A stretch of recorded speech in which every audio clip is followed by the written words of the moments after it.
आखिर कौन नशे की दवा देकर फायदा उठाना चाहता था एक शादीशुदा औरत का? क्या अपनी बेटी की खातिर अनिका कर लेगी रोहित मारवा से शादी? और आखिर कौन आ गया था अनिका के कमरे में, जिसे देख डर के मारे चीख पड़ी थी अनिका?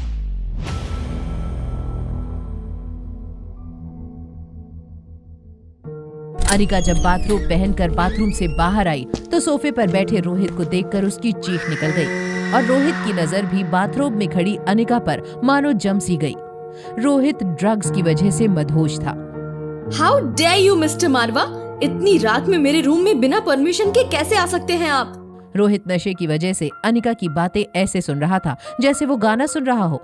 तभी वो अनिका के करीब आया और अपनी उंगली अनिका के होठों पर रखी। अनिका फिर भी शांत नहीं हो रही थी कि तभी रोहित ने अनिका को किस कर लिया। अनिका ने बहुत कोशिश की पर रोहित नहीं हट रहा था, तो उसने रोहित के पैरों के बीच में मारा।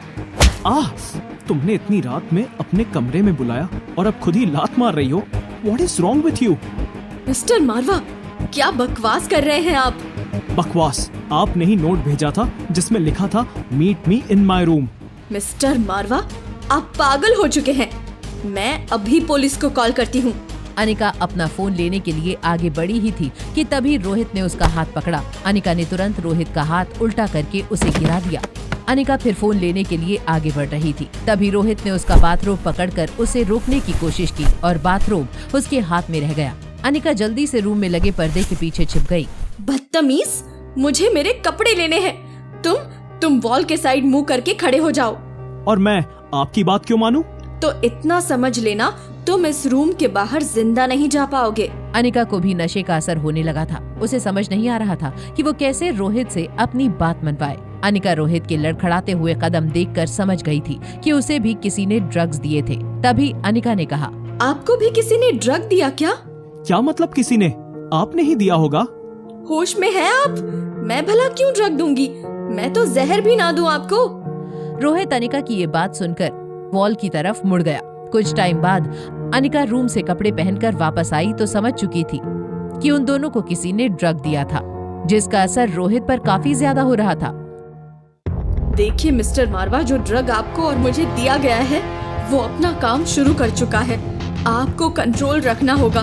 मुझे आप में पहले भी कोई इंटरेस्ट नहीं था और ना अब है। तब तो आपको मेरे इंटरेस्ट के बारे में समझ आ गया होगा। रोहित की ये बात सुनकर अनिका ब्लश करने लगी, लेकिन इसके पहले की सिचुएशन आउट ऑफ कंट्रोल हो जाती। अनिका ने रोहित को स्वीट से बाहर भेजना जरूरी समझा, लेकिन अनिका के बार बार कोशिश करने के बावजूद गेट नहीं खुला। शायद गेट बाहर से लॉक है और ये शख्स वही होगा जो चाहता है हम दोनों। Shut up! आप सीसीटीवी का अकाउंट और पासवर्ड बताइए। इस ऐप के जरिए हम सीसीटीवी कैमरा फुटेज चेक कर सकते हैं कि हमें ड्रग देने वाला शख्स कौन है। रोहित अनिका की इस बात से बहुत इम्प्रेस हो गया। जैसे ही अनिका ने लैपटॉप में सीसीटीवी फुटेज खोली, उन्हें गेट के बाहर 3 लोग नजर आए। थोड़ा ध्यान से देखने के बाद रोहित को रियलाइज हुआ कि ये तो सनी और आर्यन जैसे लग रहे हैं। तभी अनिका की नजर रिया पर गई। ये तो मेरी बेटी रिया है। आर्यन? ये मेरा बेटा आर्यन लग रहा है। अब समझ में आया इतनी गिरी हुई हरकत कौन कर सकता है। ये बीच में खड़ा आदमी आपका छोटा भाई है ना? आपके छोटे भाई से उम्मीद भी क्या हो सकती है मिस्टर मारवा? गेट के बाहर खड़े रिया, आर्यन और सनी अंदर की आवाजें सुनने की कोशिश कर रहे थे। अनिका और रोहित की लड़ाई से बाहर बहुत शोर हो रहा था कि तभी रिया ने पूछा, सनी चाचू, मॉम एंड डैड इतना झगड़ क्यों रहे हैं? मेडिसिन सही से काम नहीं किया क्या? देखो, मेरी दी गई दवा का असर सिर्फ बड़ों पर होता है। तुम लोग टेंशन मत लो, दवा सही काम कर रही है। कहीं ये दोनों झगड़कर एक दूसरे को चोट ना पहुंचा दे। प्यार तो बहुत दूर की बात है चाचू, दोनों बात भी नहीं करेंगे फिर। बेटा, अंदर जो होने वाला है वही प्यार बढ़ाएगा उन दोनों के बीच। लास्ट टाइम जब ऐसा झगड़ा हुआ था तब तुम दोनों पैदा हुए थे। बस एक बार मम्मा दादी का इलाज कर दे, उसके बाद उन्हें सब सच बता देंगे। अगर मॉम एंड डैड तब तक एक दूसरे के प्यार में नहीं पड़े तब हम क्या करेंगे? तब हम उन्हें ज्यादा फोर्स नहीं करेंगे। सनी, गेट खोलो अभी के अभी। अगर मेरे 10 गिनने तक तुमने गेट नहीं खोला तो तुम सोच नहीं सकते मैं तुम्हारा क्या हश्र करूंगा। 1, 2, 3, 4, 5, 6, 7, 8। आर्यन कहाँ है? रूम में भाई, उसे अंदर भेज दिया हूँ। रोहित गुस्से में सनी का हाथ पकड़कर अपने स्वीट में ले गया।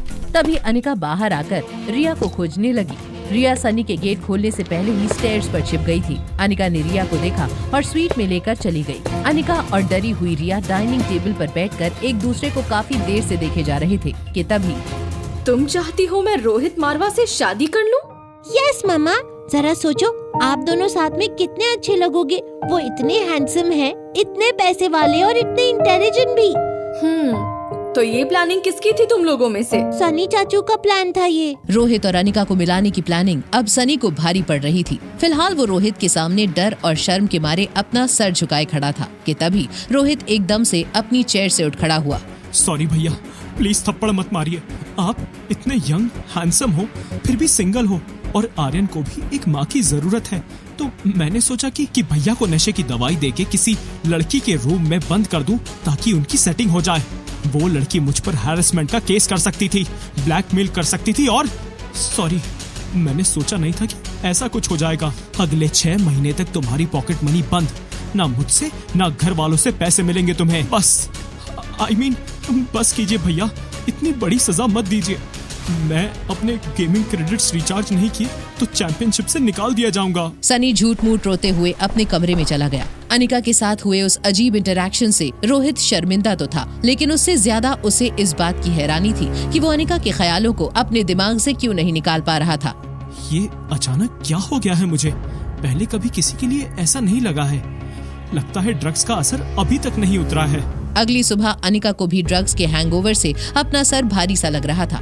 आज उसे रोहित की दादी की सर्जरी के लिए चंडीगढ़ निकलना था। पैकिंग शुरू करने से पहले ही उसे रोहित का मैसेज आ गया, जिसमें लिखा था कि दादी को उसने दिल्ली के लाइफ केयर हॉस्पिटल में शिफ्ट कर दिया है और होटल के गेट पर अनिका को एयरपोर्ट ड्रॉप करने वाली कार रेडी है। लेकिन जब अनिका और रिया उस कार में एयरपोर्ट के लिए निकले, तब ड्राइवर ने कुछ ऐसा किया जिसे देखकर अनिका हैरान रह गई। ड्राइवर, एयरपोर्ट गेट तो राइट में चला गया। आप ये गाड़ी किस रूट से ले जा रहे हैं? ये रास्ता डायरेक्ट रनवे पर जाता है मैडम। ये देखिए, सामने आपका प्राइवेट जेट रुका हुआ है। वाह मामा, हम तो सुपरस्टार की तरह ट्रैवल करने वाले हैं, लेकिन हमारे प्राइवेट जेट में ये कौन स्ट्रेंजर्स जा रहे हैं? अरे ये तो किशन मामा और अंजलि मामी है। तुम मिली तो हो उनसे, याद नहीं? अरे हाँ, कैसे हैं आप, मेरे ग्रैंड मामा मामी? रिया ने तुरंत ही समझ लिया था कि उसकी जगह आर्यन पिंक फ्रॉक पहनकर इन्हीं रिश्तेदारों से मिलने गया था। वो किशन अंकल के साथ फ्लाइट के आगे वाली सीट पर बैठ गई। रोहित का प्राइवेट जेट बहुत ही शानदार था। उसके पीछे के साइड में तो बड़े से बेडरूम्स भी बने थे। एक सोफे पर बैठते हुए अनिका ने अंजलि से कहा, मामी आप अचानक यहाँ कैसे? ये सब रोहित की वजह से पॉसिबल हुआ है बेटा। उसे जैसे ही पता चला तुम हमारी भांजी हो, उसने हमारा ट्रेवल साथ में बुक कर दिया। जिस हॉस्पिटल में तुम रोहित की दादी का ऑपरेशन करने वाली हो, सोच रही हूँ उसी हॉस्पिटल में इन्हें ऑब्जर्वेशन के लिए ले आऊं। बहुत अच्छा आइडिया है मामी। अब मैं कुछ देर रेस्ट कर लेती हूँ ताकि ऑपरेशन के लिए फ्रेश रहूँ। आप प्लीज रिया पर नजर रखिए, वो मामा जी को ज्यादा परेशान ना करे। फिक्र मत करो बेटा, इतने सालों बाद पोती नसीब हुई है, थोड़ा परेशान करने दो उसे। कुछ ही देर में फ्लाइट दिल्ली लैंड हुई और अंजलि मामी के साथ रिया को उनके घर के लिए रवाना करके अनिका किशन मामा को लेकर लाइफ केयर हॉस्पिटल पहुंची। वीवीआईपी रूम में एडमिट होते ही किशन अंकल अनिका से टकरार करने लगे। ये नाइंसाफी है बेटा, अंजलि को रिया के साथ खेलने भेज दिया और मुझे यहाँ हॉस्पिटल में अकेला छोड़ दिया। अरे अब मैं पूरी तरह ठीक हूँ। ऑपरेटिंग रूम के बाहर रोहित का पूरा परिवार मौजूद था, लेकिन अपनी दादी की फिक्र करने के बजाय सब रोहित और आर्यन को ताने मारने में लगे हुए थे। क्या जरूरत थी दादी को ऐसी नाजुक हालत में चंडीगढ़ से दिल्ली शिफ्ट कराने की? तुम्हें उनकी फिक्र है या नहीं? रास्ते में कुछ हो जाता तो? देखिए चाची, यहाँ की फैसिलिटीज चंडीगढ़ के हॉस्पिटल से ज्यादा अच्छी हैं। मुझे दादी की फिक्र है, इसीलिए उन्हें शिफ्ट करवाया है। इतनी फिक्र है तो आर्यन को क्यों लाए यहाँ? दादी को गिराना क्या काफी नहीं था कि उनकी सर्जरी में भी बाधा डालने लाया है इस मनुष्य को? डैड, मेरी वजह से दादी ज्यादा बीमार हो गई तो मैं यहाँ नहीं रुकना चाहता। कोई भी नहीं चाहता कि मैं यहाँ पर रहूँ। आर्यन की मासूमियत देखकर रोहित को अपनी फैमिली पर और ज्यादा गुस्सा आ गया। उसने आर्यन को एक नर्स के साथ एक प्राइवेट रूम में भेज दिया आर्यन उस स्टाफ का हाथ पकड़कर जा ही रहा था कि तभी सामने से तेजी से चलती आ रही अनिका नजर आई।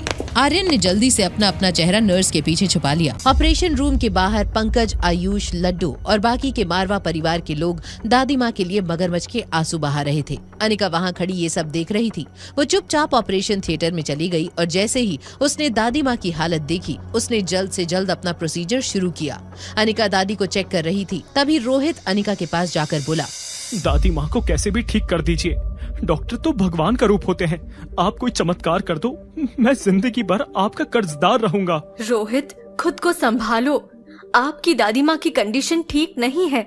उन्हें जो कार्डियक अरेस्ट आया था, उसकी वजह से उनकी बॉडी बहुत वीक हो चुकी है। आप बोलना क्या चाहती हैं? इनकी बॉडी में मल्टीपल ऑर्गन फेलियर के चांसेस बढ़ गए हैं। अगर इन्हें 24 घंटे में होश नहीं आया तो इनके बचने की उम्मीद बहुत कम है। आप ऐसा कैसे बोल सकती हैं? जल्दी से जल्दी आप ऑपरेशन क्यों नहीं करती? दादी माँ की उम्र 80 साल की है और उनकी बॉडी बहुत वीक है और ऑपरेशन से ब्रेन में ब्लड क्लॉटिंग हो सकती है, जिससे वो हमेशा के लिए कोमा में जा सकती हैं या उनकी मौत हो सकती है। रोहित को समझाते हुए अनिका की असिस्टेंट और रोहित आईसीयू वार्ड से बाहर आ ही रहे थे, तभी पंकज, आयुष और लड्डू ने उनकी बातें सुन ली और रोहित को घेर लिया। पंकज ने गुस्से में बाकी के परिवार वालों से कहा, डॉक्टर बोल रहे हैं कि माँ नहीं बच पाएगी। क्या बिगाड़ा था मेरी माँ ने उस आर्यन का? हे भगवान, मेरी जान ले ले पर मेरी माँ को बचा ले। ये सब तुम्हारी वजह से हो रहा है रोहित। चाचा, ये एक्टिंग करना बंद करिए और चिल्लाना भी। मेरी माँ मर रही है और तुम्हें लग रहा है कि मैं एक्टिंग कर रहा हूँ? एक्टिंग तो तुम कर रहे हो। आंखों पर पट्टी बांध रखी है तुमने। पापा, आर्यन दिमागी तौर से बीमार है। उसे क्या पता था कि दादी को धक्का देने से क्या होगा? उसे तो शायद मजा आया होगा। आर्यन में तुम तीनों से ज्यादा दिमाग है। हटो मेरे रास्ते से, मैं यहाँ और नहीं रुक सकता। अगर दादी माँ को कुछ भी हुआ तो मुझसे बुरा कोई नहीं होगा। लड्डू हॉस्पिटल कॉरिडोर से प्राइवेट रूम की तरफ दौड़ा। रोहित ने तेजी से उसको पीछे से पकड़ लिया और रोकने की कोशिश करने लगा, जिससे लड्डू जमीन पर गिर गया और जोर जोर से रोने लगा। पंकज और आयुष ने लड्डू को उठाया। लड्डू ने रोहित की तरफ उंगली से इशारा करते हुए कहा, रोहित चाचा ने मुझे जोर से जमीन पर पटक दिया। तुम्हें शर्म नहीं आती है? एक छोटे बच्चे को ऐसे ट्रीट करते हो? इस बच्चे को कुछ मैनर सिखाओ, और अगर नहीं सिखा सकते तो मेरे पास भेज दो। 2 दिन में बड़ों के साथ कैसे पेश आते हैं सिखा दूंगा। अगर इतने ही बड़े टीचर हो तो अपने बेटे को भी जरा सा मैनर्स सिखा देते, जिसकी वजह से आज तुम्हारी दादी मौत से लड़ रही है। काश तुमने उसे मैनर्स सिखाए होते तो आज तुम्हारी दादी मौत से नहीं जूझ रही होती। वो बच्चा नहीं, एक मर्डरर है। जबान संभाल के, मेरा बेटा कोई खूनी नहीं है। रोहित, मैं तुम्हारी फीलिंग्स को समझता हूँ, पर गुस्सा करने से सच्चाई बदल नहीं जाएगी। सच ये है कि मेरे आर्यन को किसी ने फंसाने की कोशिश की है। कोई क्यों करेगा ऐसा? तुमने सीसीटीवी की फुटेज देखी है? उसमें साफ साफ दिख रहा है कि तुम्हारे बेटे आर्यन ने ही दादी को धक्का मारा था। उसमें आर्यन का चेहरा तो नहीं दिख रहा है ना? बार बार एक ही बात बोल के झूठ को सच बनाने की कोई जरूरत नहीं है। झूठ और सच का फैसला दादाजी करेंगे। उन्होंने सीसीटीवी की क्लिप देखी है और उन्होंने अपना फैसला भी तैयार कर लिया है। अगले हफ्ते फैमिली मीटिंग में वो आर्यन को मारवा खानदान से हमेशा के लिए निकाल देंगे। मैं ऐसा होने नहीं दूंगा आयुष। मास्क पहना हुआ आर्यन हॉस्पिटल कॉरिडोर में चुपके से सब कुछ सुन रहा था। उसकी आंखों से आंसू गिरे जा रहे थे और वो खुद को रोक नहीं पा रहा था। उसे पता था कि उसकी दादी माँ को जो इंसान बचा सकता था वो उसकी माँ थी। वो भागते हुए अनिका के पास गया और उसके पैर पकड़कर फूट फूट कर रोते हुए बोला, प्लीज दादी माँ को बचा लीजिए। रोना बंद करो और मेरा पैर छोड़ो। मुझे प्रॉमिस करो कि आप दादी माँ को बचा लोगे। मैं झूठे प्रॉमिस नहीं करती। और तुम हो कौन? सीसीटीवी फुटेज और विटनेस के तौर पर घर के नौकर की गवाही ने आर्यन के बचने के सारे रास्ते बंद कर दिए थे। पर रोहित के पास अभी भी मौका था, क्योंकि सीसीटीवी फुटेज में धक्का देने वाले की शक्ल नहीं दिख रही थी और नौकर ने भी आर्यन को दादी माँ से सिर्फ बहस करते हुए सुना था। जिंदगी और मौत की लड़ाई से जूझ रही दादी माँ को क्या बचा पाएगी अनिका? क्या होगा आर्यन का अंजाम अगर रोहित नहीं साबित कर पाया उस पर लगे हुए झूठे इल्जाम? कौन था वो जिसने दादी माँ को सीढ़ियों से धक्का दे दिया? और क्या अपने बेटे को पहचान पाएगी अनिका? जानने के लिए देखिए अगला एपिसोड सिर्फ पॉकेट FM के YouTube चैनल पर। और एक लड़की को देखा तो के सारे एपिसोड्स को सुनने के लिए डिस्क्रिप्शन में दी गई लिंक से डाउनलोड कीजिए पॉकेट FM ऐप।